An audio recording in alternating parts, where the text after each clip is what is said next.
Okay, so today we will be finishing the sources of the magnetic field, chapter 28. We will not start a new subject. On Thursday it's a holiday, we don't have any lecture, and on Saturday you have your second midterm. You will be able to see all your midterm papers, those who want tomorrow. Okay, one of the assistants, Mesut will be showing your midterm, first midterm from 10:40 up to 12:30. Zeki will be showing your midterms probably from 1:30 for about 2 hours. I mean, he will be sending you an email. And if he tells me that he couldn't finish showing your midterm papers, then I will continue from 4:30. So we will just make sure that everybody who wants to see their midterm papers tomorrow will be able to see their midterm papers. Okay, so any questions about the subjects that we are discussing? If you remember last week, we started discussing the sources of the magnetic field. We first started with the magnetic field created by a uniform wire. And then, of course, not all the wires are uniform, so we were discussing how we discussed a bit the Biot-Savart law, which tells us how we can calculate the magnetic field created by any current-carrying wire. And then we also had the Faraday's law, which was like the Gauss law in electrostatics, in the sense that if you have a problem which has a sufficiently symmetry, in that case we can evaluate the magnetic field using the Biot-Savart law. Now, any questions on these? Now, it's using the Faraday's law. If you remember, the Faraday's law was, this is our Faraday's law, B dot dl is equal to mu0 times the enclosed current. We have the Biot-Savart law, which tells us the magnetic field created by any current-carrying wire would be mu0 over 4 pi times I dl cross r divided by r cubed, or mu0 over 4 pi I dl cross r hat divided by r cubed, r squared. And well, from the previous week, we know the force acting on any wire is I dl cross b. Now, one of the tricky parts in using the Biot-Savart law is to determine the sign of this enclosed current. And to determine the sign of the enclosed current, we had to define a positive direction and a negative direction for the current. Now, positive direction, not by the way in the sense of our coordinates, because if you consider the coordinates, angle also is important. Now, in this case, in determining the sign of this enclosed current, the angle that the current makes with the plane in which your loop is not important. So, for example, you can have some loop over here, and the current can be running in this direction, or the same current can be running straight up, or the same current can be running in this direction. They all contribute the same to I enclosed. The angle is not important, but the thing is you have to pay attention to how you determine the direction. Two things have to be consistent. Here we have a closed loop integral, so if you want to evaluate this integral, you have to decide on your direction of these dLs. It is a choice, it is completely arbitrary. But once you choose the direction of your dLs, the sign of the current is fixed. Or you can think of it the other way around. Once you fix the positive sense of the enclosed current, the sense of your loop is fixed. They have to be consistent with each other. You cannot just choose the direction and the sign of this current arbitrarily.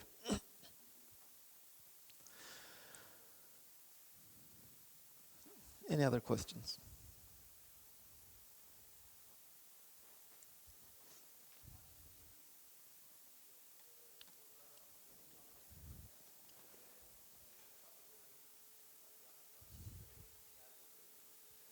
Okay, now what we have been doing until now, starting for the last couple of weeks, we always, when we were discussing these cross products, we know that the cross product is A cross B.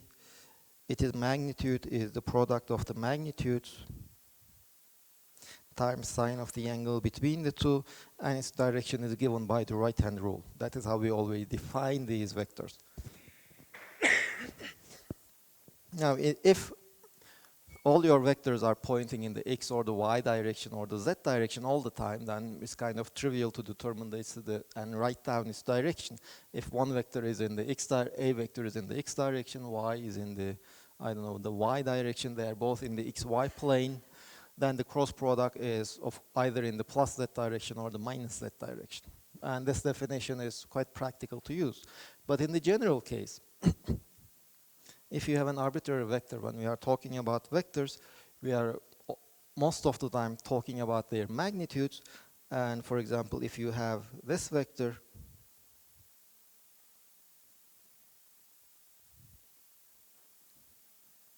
and the b vector is bx, x hat,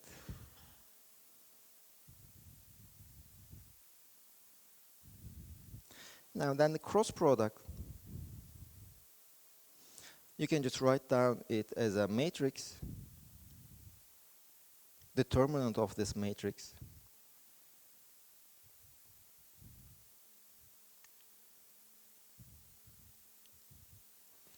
Now, are you familiar with this determinant? Now, is there anybody who is not familiar with this one? Well, the easiest way to evaluate such a determinant, I mean, what you can do is you can either write these two things side by side and multiply it out. That is one way of doing it.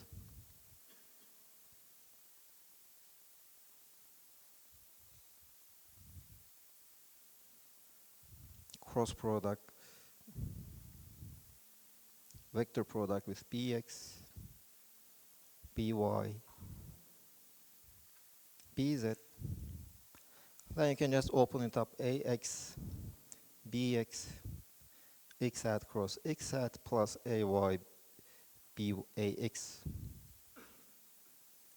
by, x hat cross y hat plus etc. Then you have all those 9 terms. And it's easy to evaluate these x hat cross x hat cross y hat, because they are already perpendicular to each other.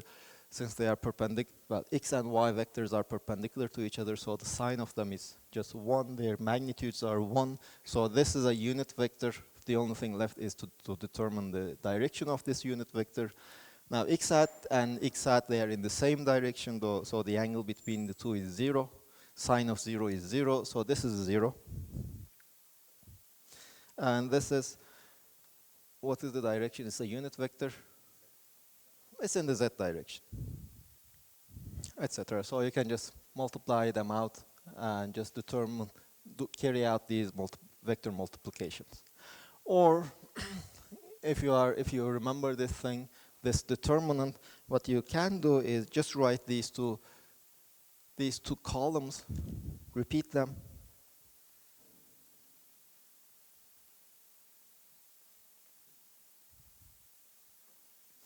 And then consider the diagonals.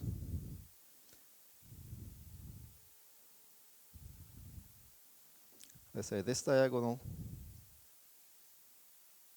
These all come with a plus sign, and then you consider the opposite diagonal.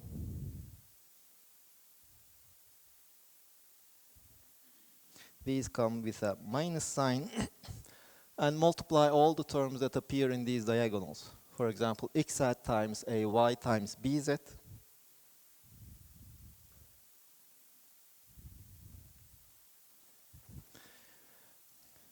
Ay times bz with a plus sign, y hat times az times bx with a plus sign.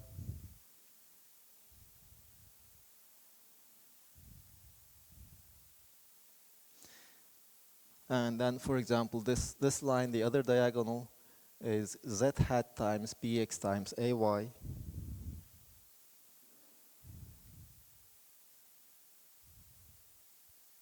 Etc. You have all those terms. It's just an easier way to do all this calculation. But of course, you have to be able to write these vectors first in terms of their components. And well, one of the difficulties in magnetic field, in the study of the magnetic field, is that since you have all these cross products, it's unavoidable to think in terms of the 3 dimensions. In electrostatics, we had to imagine everything. We could imagine everything in 2 dimensions, so it was kind of easy. in magnetic fields, you have to develop your three-dimensional imagination. So if you go back to our example of the ring, so this is our ring. And we can take some line element over here with length, let's denote it by dl. It makes, this is our x-axis, y-axis, z-axis. So we can just, let's say this angle over here is phi. Now the easiest way for this one is just to think in terms of the xy plane. This is the x direction, this is the y direction, and that line, this is our ring. That line element is somewhere over here. This is the L, and this is the angle phi. Now, dl, let's say it is some vector, some unit vector times its length. Now, the tricky part is, what is this unit vector? Now, this unit vector, I can also think of it as if it is over here. It is perpendicular to this radial segment. So if both of them are perpendicular to the same radial segment, they are parallel. So if they have the same length, they are basically the same vectors. Now, if this is phi, this angle over here is also phi. So this n hat vector is nothing but cosine phi y hat plus sine phi in the minus x hat. So this is your unit vector, this is the dl vector. So you write this dl vector in terms of its components. So if you want to calculate dB, this is equal to mu0 over 4 pi I dl cross r hat divided by r squared. Now the more tricky part will be to write this r hat vector.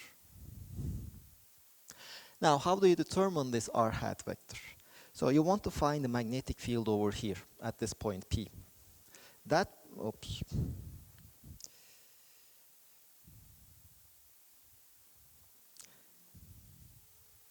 So that's basically a few more slides that will be missing.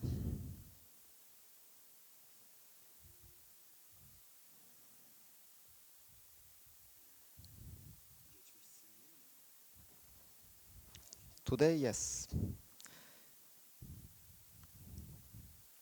Okay, I will fill them up when the videos are available.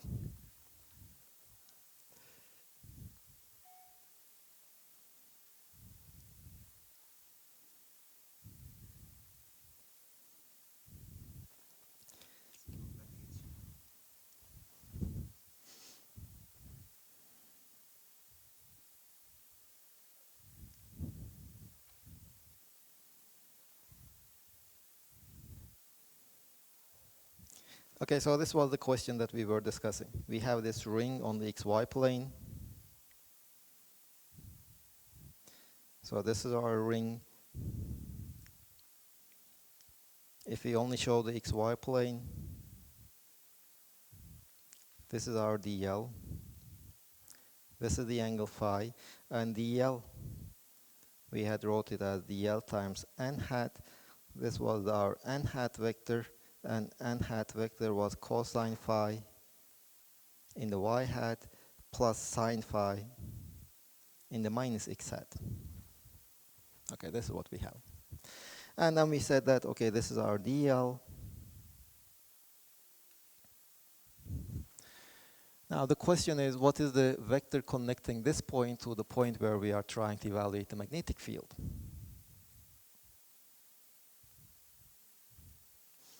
This is our point P. Let's say it is at a distance d.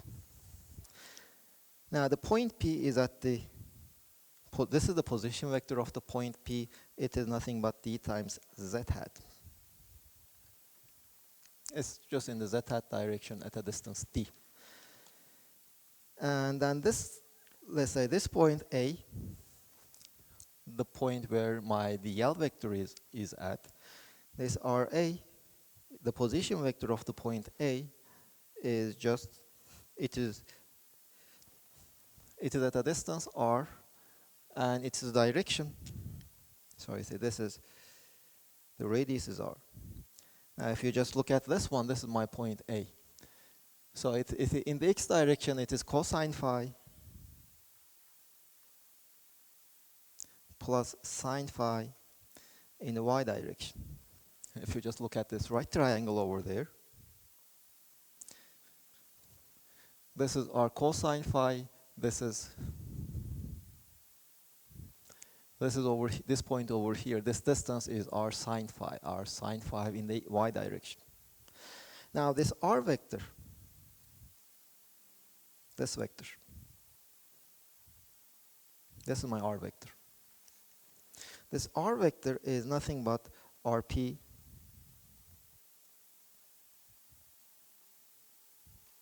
minus ra. This is my r vector.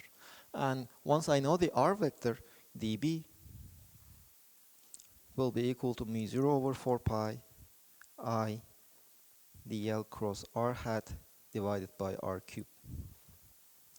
This, if I know the r vector, I can just calculate, and by dividing it by its length, I can obtain this unit vector.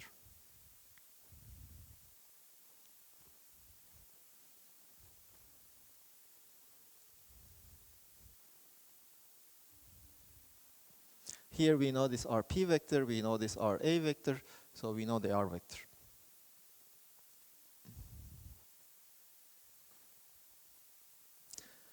We know this r vector, we know this dl vector in terms of their components, so we can calculate this cross product in terms of its components also. The next thing left is just to sum all the contributions. This one. Well, what I did was dl vector is a vector in some direction. Its length is dl. So this dl vector I can just write as its length times a normal vector. Normal vector, unit vector. This unit vector should be in the same direction as dl. Now dl, since it is on the circumference of a circle, it is perpendicular to this radius vector. So this angle over here is 90 degrees. If I draw another vector over here, which makes 90 degrees, so this vector and this dl vector, they are parallel.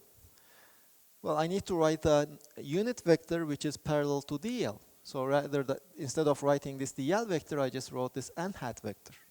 Now why? Because since this is 90 degrees, if this angle over here is phi hat, that angle, the n vector makes with the y direction, is also phi hat. So I know the angles. I know its length is 1, so I can just write this n hat vector.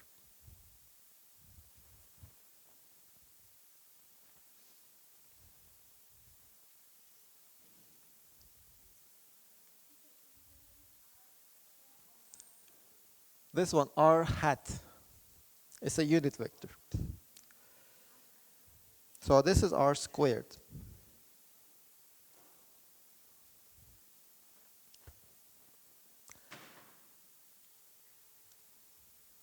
In most of the realistic problems, you have no alternative choice than using such a calculation. Because things will not be so simple, they will not always come in the xy plane, they will not be always perpendicular to each other, etc. So you will not be able to determine these directions by using the right-hand rule and write the components, determine the components. So in such a case, you will have to use this approach. But in most questions that you will be coming in your homeworks or in the exam, you will be able to survive with the right-hand rule. In most of them.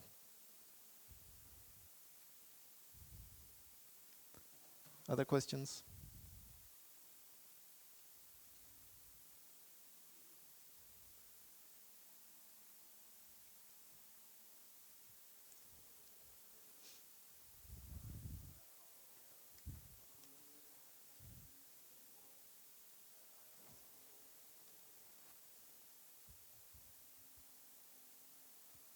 Okay, so your question is this one. We have two parallel wires. Which force due to what?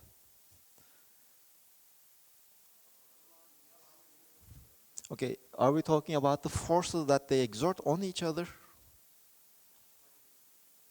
So what causes this force?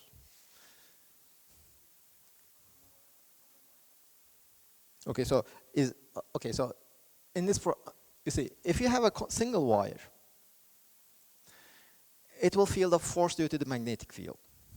Now, this magnetic field might be caused by this other wire, or it might be caused by an external magnetic field. So are we talking about the forces acting on the wires due to the other wire? Okay. So let's say the forces acting on this one, let's just assume this is the direction. What is the direction of the magnetic fields created by this wire on the right-hand side? Inside or outside? Now, it will be inside.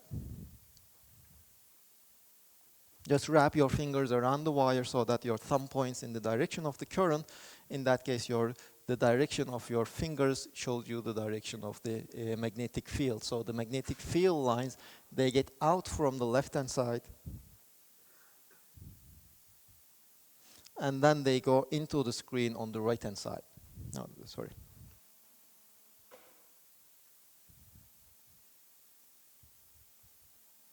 So this will be the direction of the magnetic field lines created by this wire. So let's say if this is carrying a current in that direction, what will be the direction of the force acting on this one?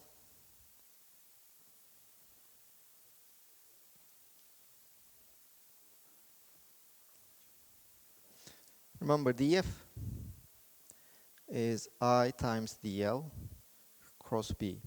And this dl is in the direction that the current flows. So this is the direction of dl. Your palm should be pointing in the direction of the magnetic field, and on this side we know that the magnetic field, due to the other wire, is pointing into the blackboard, into the screen, dl times b, so the force is towards the left.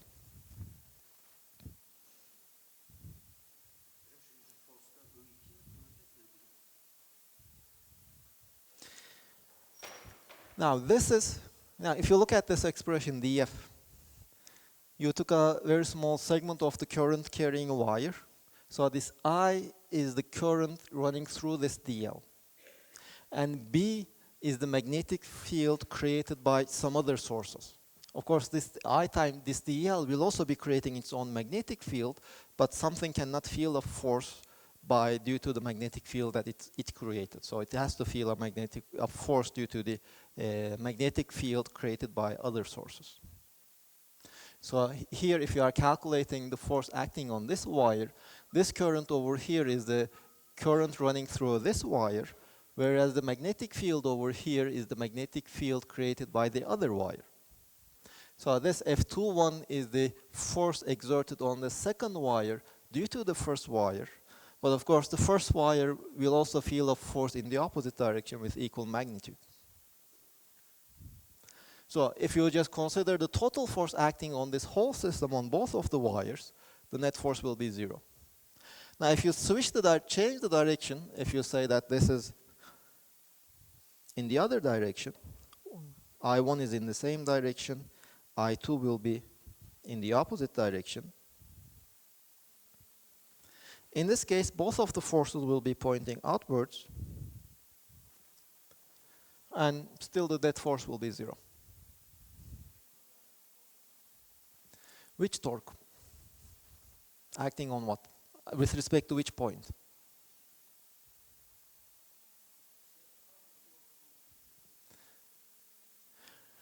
Okay, so with respect to this point. Now, there are a few things you have to pay attention to in this case. Now, first of all, although we are showing the forces as if they are acting on these points, the forces are acting everywhere on the wire. So there is a force acting on this segment, there is another force acting on this segment, there is another force acting on this segment.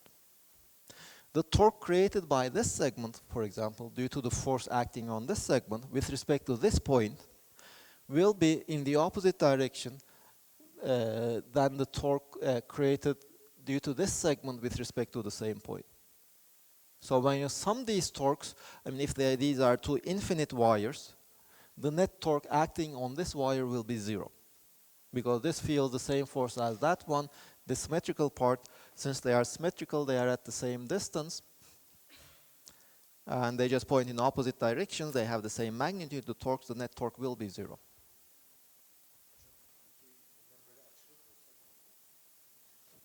Well, the idea is basically the same. In this, if you want to calculate the net torque, you see the torque due to each segment will be nothing but R cross dF. You have to calculate the torque due to each one of these small segments. This is what we have the dF. So this will be equal to I times R cross dL cross B. And then, of course, you have to sum all these torques.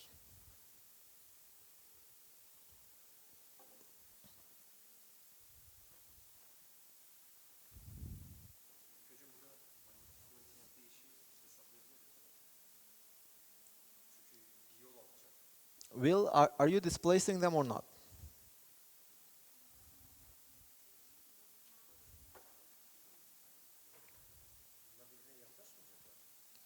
Well, if these are the only forces acting on them, of course they will just move closer to each other, and hence there will be some work done on the system.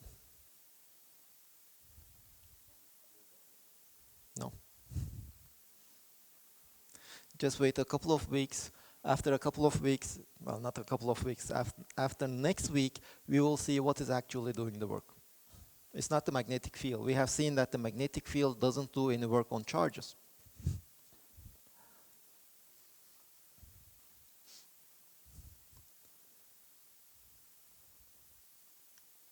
Other questions?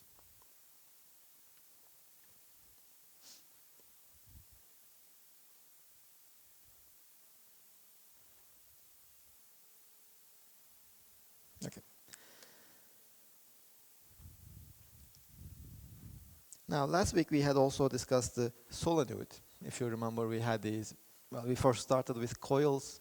So in a sense, the coils created some magnetic field lines. If we just put two coils on top of each other, and if both of them are running in the same direction, it was as if both of them are attracting the magnetic field lines from their south pole and pushing them out from the north pole. And so if we just put many wires on top of each other, none of these magnetic field lines could escape. We had a uniform magnetic field inside the solenoid. So we had this system. So you just take in practice, we don't have all these rings. What we do is we just take a wire, a single wire, and wrap it around a cylinder.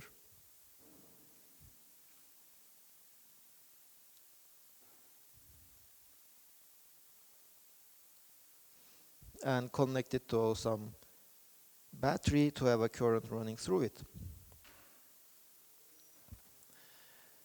Now, of course, the gaps between each turns is not this much, so that practically there will be no spacing in between the two, so it will act almost as a perfect solenoid, at least away from the edges in this region. And we used the Faraday's law to calculate the magnitude of the magnetic field was mu0 n times I. N is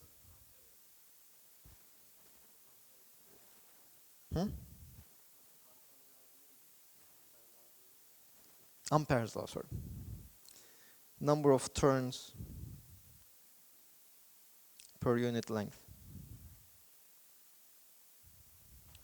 So, well, one important thing is that it is uniform. It doesn't change whether you are close to the edge of the solenoid or right at the center of the solenoid.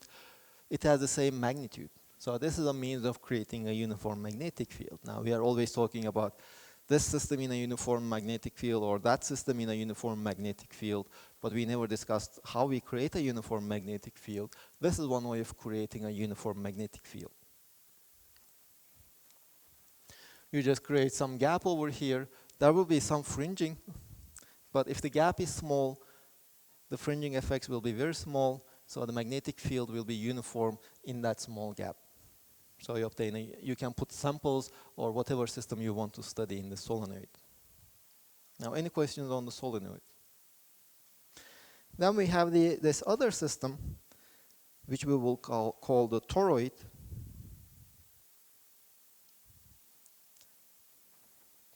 Now, one problem with the solenoid is that a solenoid has to be infinite for this law to be valid. And we never have an infinite solenoid. So what happens is, okay, the magnetic field lines inside are more or less uniform, but then they get out from the end, and magnetic field lines, they have to form closed loops, so they just spread out and come back from the south pole of our solenoid. So although the magnetic field outside will be small, nevertheless it will not be zero. And we also said that these coils, they just act like a trap for the magnetic field lines. As long as you have all these coils, they will be trapping the field lines inside. So one possible solution to this escaping magnetic field lines is just bend this solenoid so that it becomes a circle. So this is what's called a toroid. So it looks more or less like this. You have this Smith-like shape. This is the torus, and you just wrap your wires around it. It will be a small effect.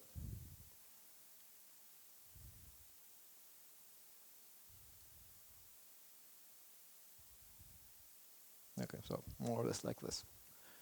This is our toroid. Of course, in this sketch, since I just put around, let's say, 10 loops, it looks as if their distance in here is much smaller than this one, which is actually true.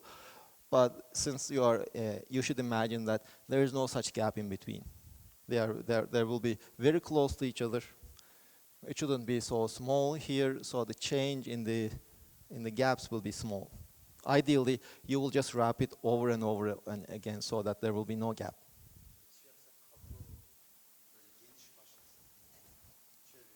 Sure, I mean, if you can wrap it around a torus, you can do it. So let's use this law. B dot dl is equal to mu0 times I enclosed. Of course, in order to be able to use this one, we have to know something about the magnetic field lines beforehand.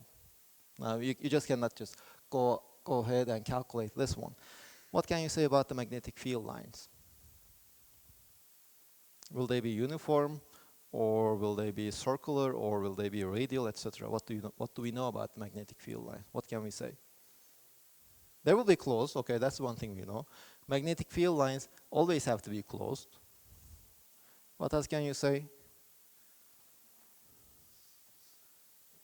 Okay, there will be circles like this one.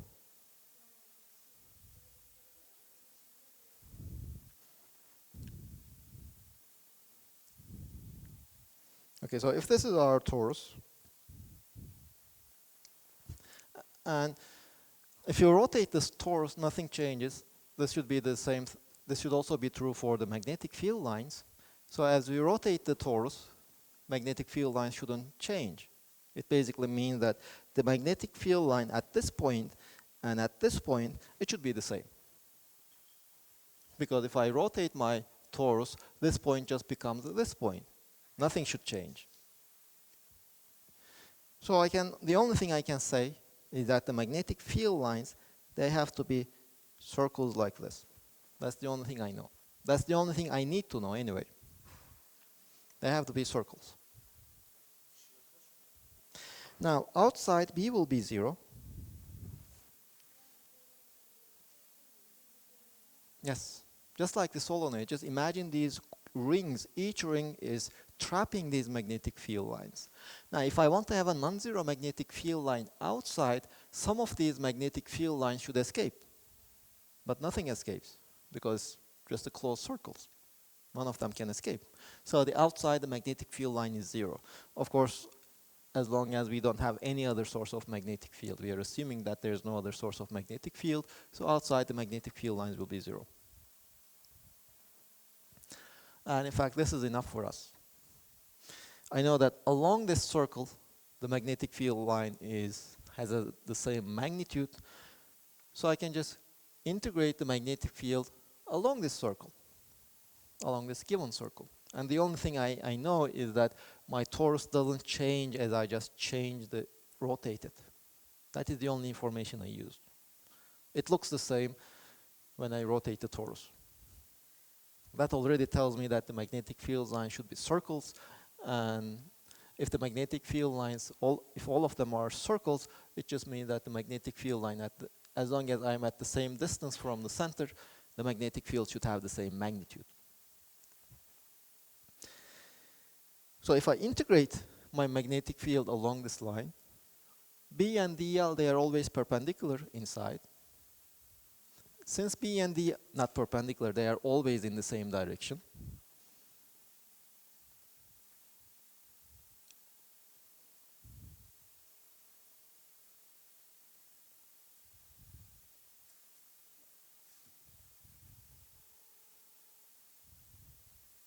They are always in the same direction.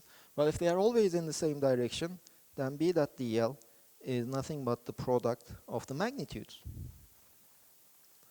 But the good thing is that for the choice of this closed loop, since they are always in the same direction, the scalar product is the product of the magnitudes. Well, the magnitudes is the same along this circle. It's just a constant. Its direction is changing all the time, but here we don't care about the direction. This expression is valid for contains only the magnitude. The magnitude is just a constant, so I can just take the magnitude out.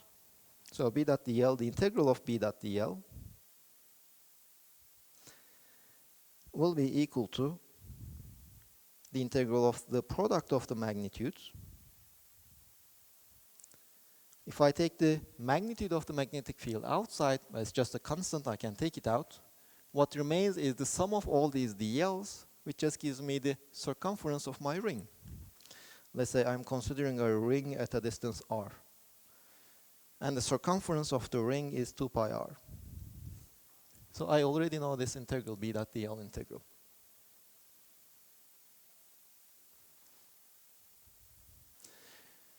So what is the current running through it?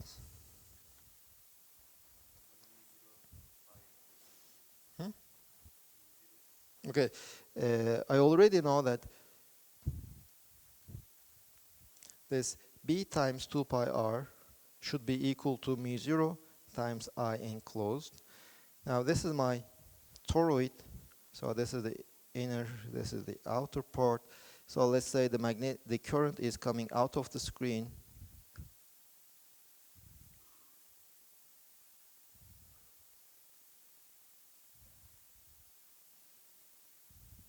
And it is going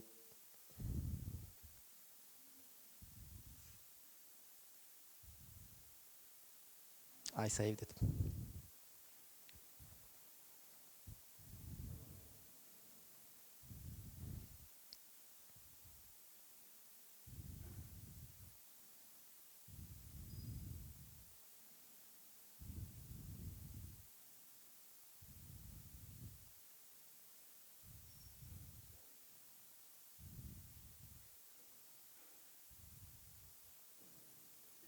I saved part of it. This was the solenoid, and then we have the toroid.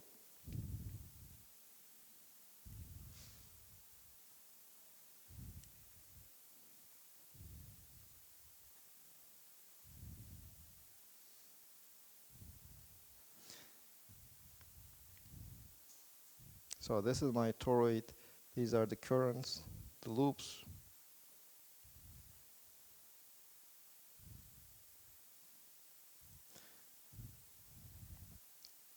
And we said that here B is equal to 0.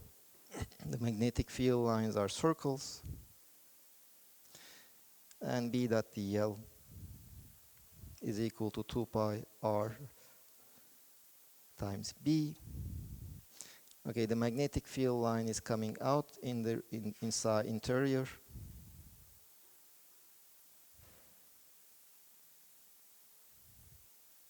And it's going into the screen on the exterior.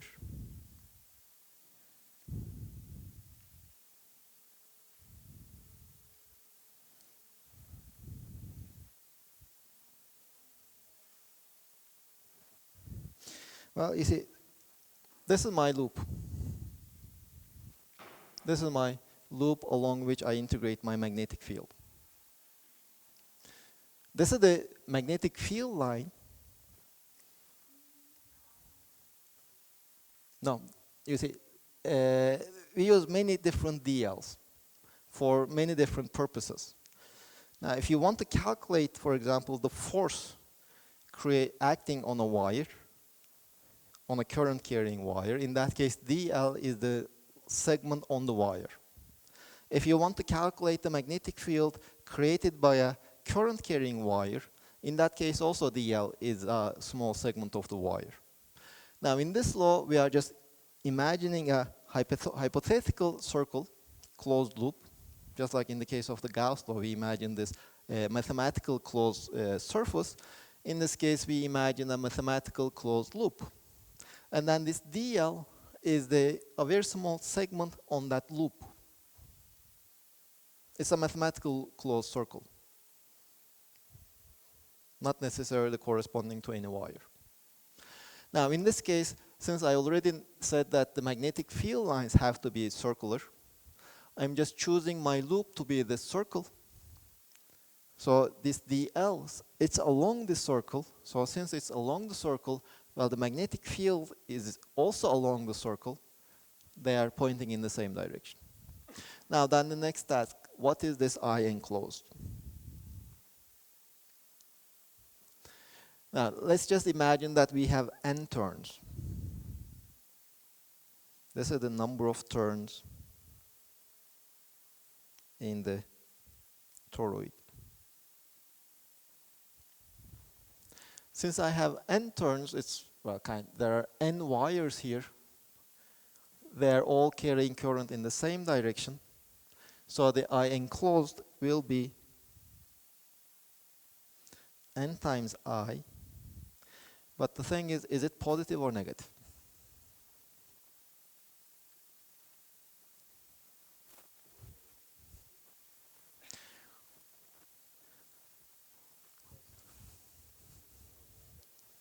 Well, this is the direction that we chose for our loop. Just wrap your fingers, 4 fingers, in the direction of the loop. Your thumb is pointing in, is your thumb pointing in the direction of the current or opposite to the direction of the current? If it is in the same direction, then I is positive. If it's in the opposite direction, then I is negative. So in this case, it is positive. And this already tells me that the magnitude of the magnetic field is mu0 Ni over 2 pi r times b. No. Yes?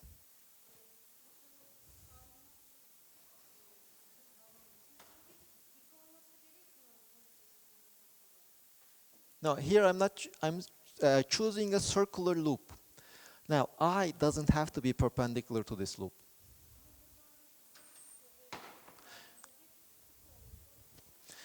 Okay, there are 2 things you have to pay attention to. One, the direction is not important. So if, for example, this is my loop, the current might be running in this direction, in that direction, in this direction. I don't care. It doesn't make any difference. They contribute the same amount. The second thing, if there is a current, let's say, running here, in whichever direction, it has no effect. Now, I have currents outside this, my closed loop. I have these currents, but they don't contribute here. This is only the total current enclosed inside my loop. And the only currents inside my loop are the currents carried by these wires.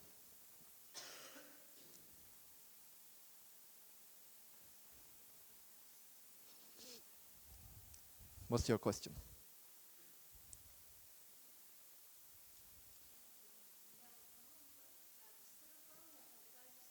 Okay.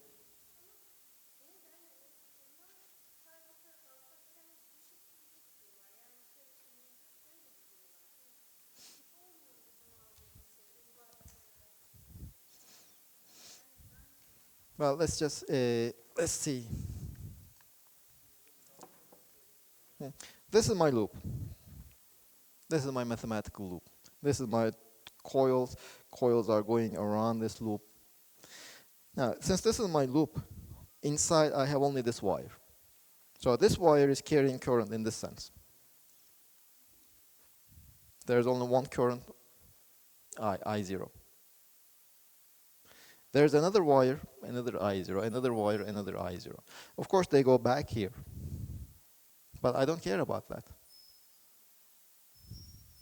I only care what is passing through my enclosed loop. Now, there will be one tricky thing that we will be discussing in more detail in a couple of weeks. Now, this current over here, you see, if I have a closed loop, it is the boundary of a surface. So if I imagine, let's say, if this is my closed loop, then I can just take this surface. The current is in fact the current passing through this surface. So after it passes through this surface, I don't care what it does, whether it rotates, goes around, or what. The only thing I care, the only thing that's important is does this current, in which direction does my current pass through this surface? Whose boundary is my closed loop?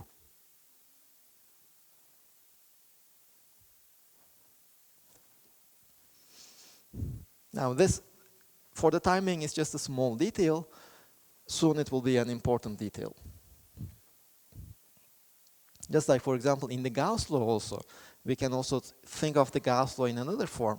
If we have this closed surface, it is enclosing a volume. So the Gauss law is basically what it does is the integral of the electric field over this boundary of this volume is equal to the total charge inside this volume divided by some constant.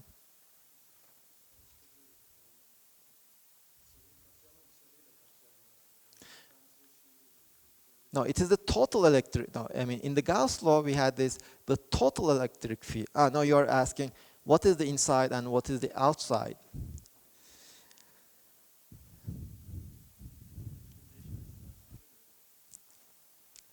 Now, in this case, not really. No. Well, in this case, we are also changing the sense of this. Well, you see, it's just this surface with the boundary given by this closed loop. If we are changing the sense, you see, we have this surface. Now, when we were discussing the flux, we said that the surface is a vector. It has a direction, either that direction or the opposite direction. That is the direction of the current also.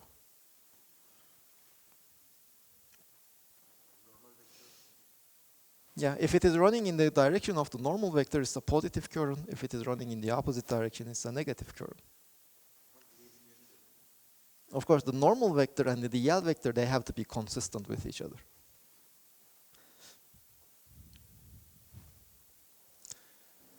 Now, back to this result. Any questions on this one, on this toroid?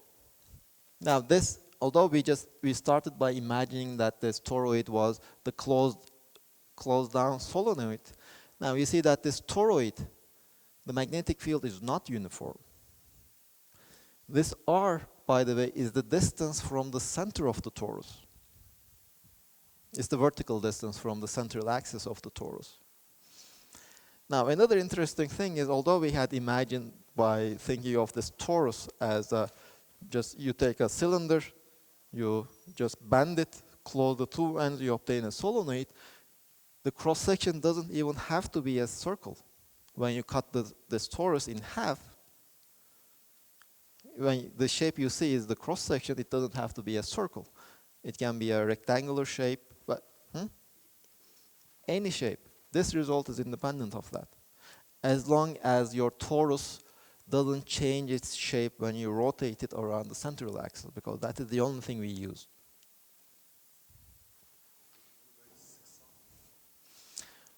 Of course, then you don't have this symmetry anymore. It looks different when you rotate it, and then the result will be different. For example, your torus can look something like, okay, this is the torus.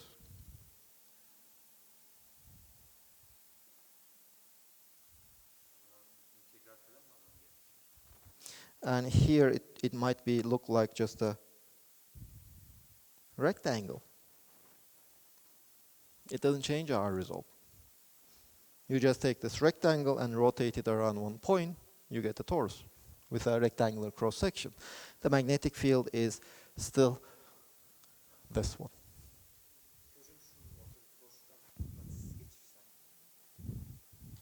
Now we will discuss those things later on.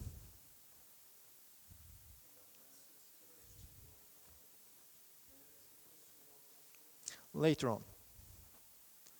Now we still didn't study the induction, although you did the experiment. I mean, let's first discuss the induction theory after your exam, and then we can discuss the transformers. Other questions? Okay, again, let me ask you this question. The magnetic force due to which magnetic field? Okay, so you are saying that we have a magnetic field created by the wires itself. So how much magnetic field will the wire feel? Is that the question? Well, you see, just think of it like this. If it is not zero, suppose it wasn't zero, what would have happened? You just set the toroid in, you put some current on your torus, and then the net force is not zero, so it will start accelerating, and the current will still be running, so it will keep on accelerating on its own. So your its kinetic energy will be increasing. So where does that kinetic energy come from? If it doesn't come from anywhere, that means you are violating energy conservation, which is, for the time being, a no-no. You never violate energy conservation. And hence, the net force has to be zero. Of course, if you just imagine a single part of this wire, let's say this part over here, you might say that, okay, it feels a force due to the other wires over there. But the total force will be zero. Now, if you have two torus, well, there's no magnetic field outside, so there's no way they can influence each other. Still, outside there's no magnetic field. The solenoid, because the magnetic field lines could enter and leave. No. There's no magnetic field line leaving.